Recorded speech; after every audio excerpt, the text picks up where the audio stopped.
Hi guys, I'm Mom. Welcome to the Summey podcast. Tonight we have a very special guest, Caleb Summey. How's Hi it going? Caleb. How was your day? It's pretty good. I mean, can't complain. Good. How was yours? My day was great. Thanks for asking. So, we have talked in the past about you wanting to go into agriculture after you get out of high school. What made you want to do that?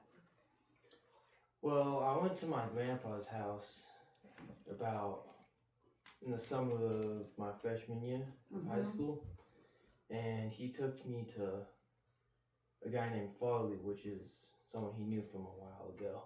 Yep. And Farley owns a farm.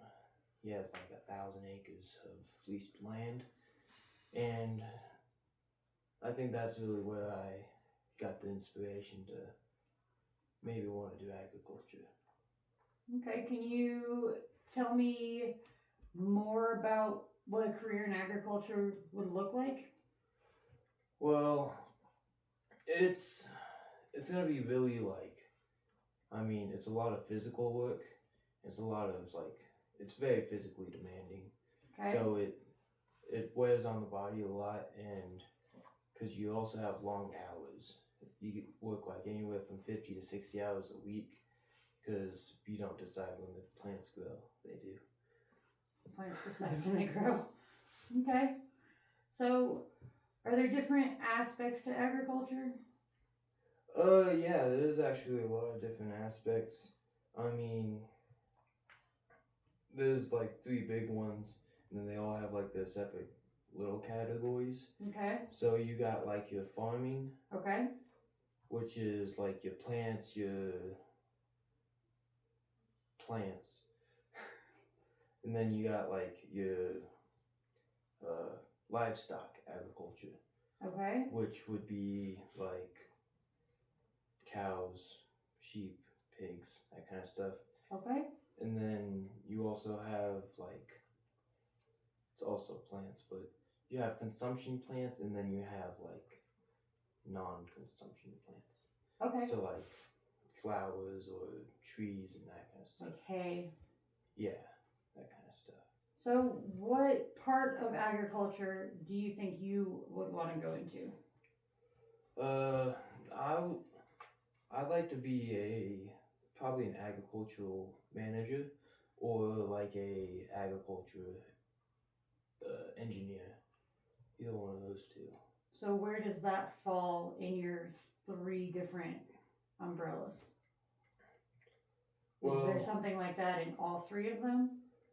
Yeah, so they all 3 would have.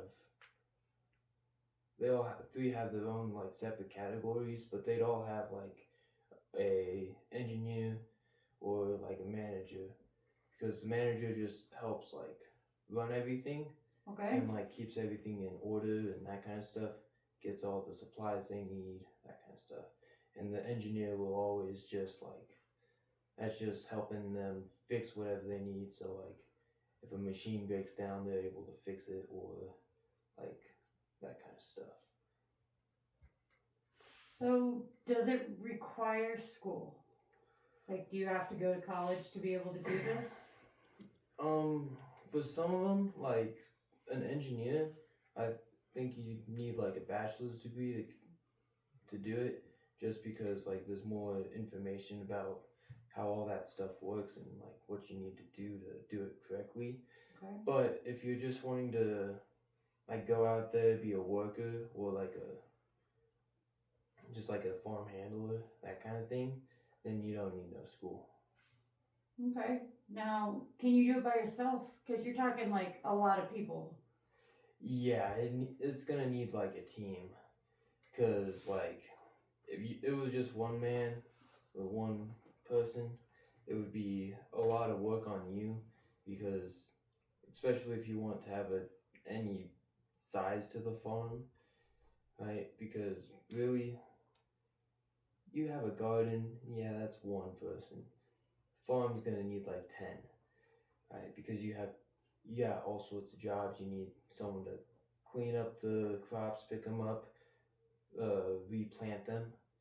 Then you need people to work with pesticides, that kind of stuff, and obviously like the mechanics and that kind of stuff too. Okay, so you mentioned pesticides. Yeah. Is that part of the farm or is that something different? Oh, it's kind of part of the farming.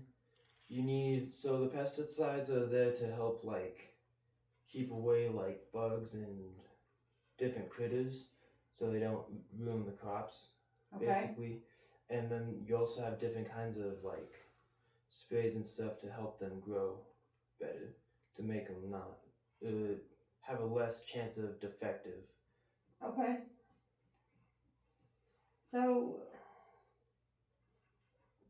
theoretically, if you went and you were a farmer, right? You were working on the farm, how much money could you potentially make in a year? So it really just depends on what you want to do. The range is really from like 35,000 to 100,000, and Okay. some even push past that, depending on like how big your farm is, how like what all you do. Some people they'll do like both livestock and plants, so those people will have more. But like the median's around like 70,000. Okay. And that's where that like mechanic job will sit at beginning levels, and then like the lower end of the scale is like at your agriculture workers, so the people who will clean up the farm, and if you don't have any machinery, they'll be the ones doing the crop stuff. Okay. So could you do the agriculture stuff that you are wanting to do here in Colorado? Actually, yeah, there's a lot of places that can do it. I mean, this used to be one. I mean, they just got rid of some of the farms over here. I mean, like 2 years ago, there was farms they down the street. But yeah, there's plenty of places that here that you can have farms.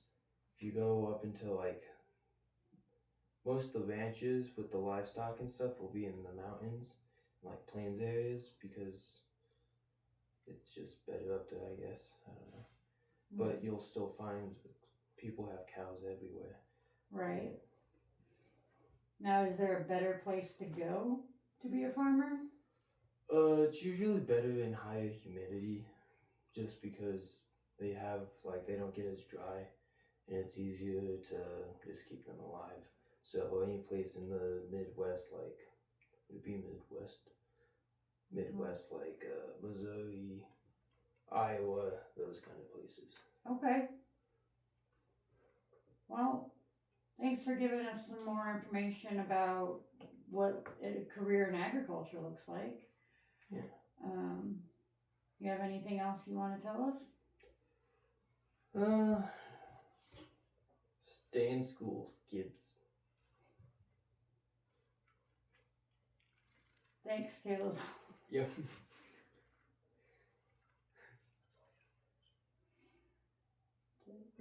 That's it. See ya. Peace out.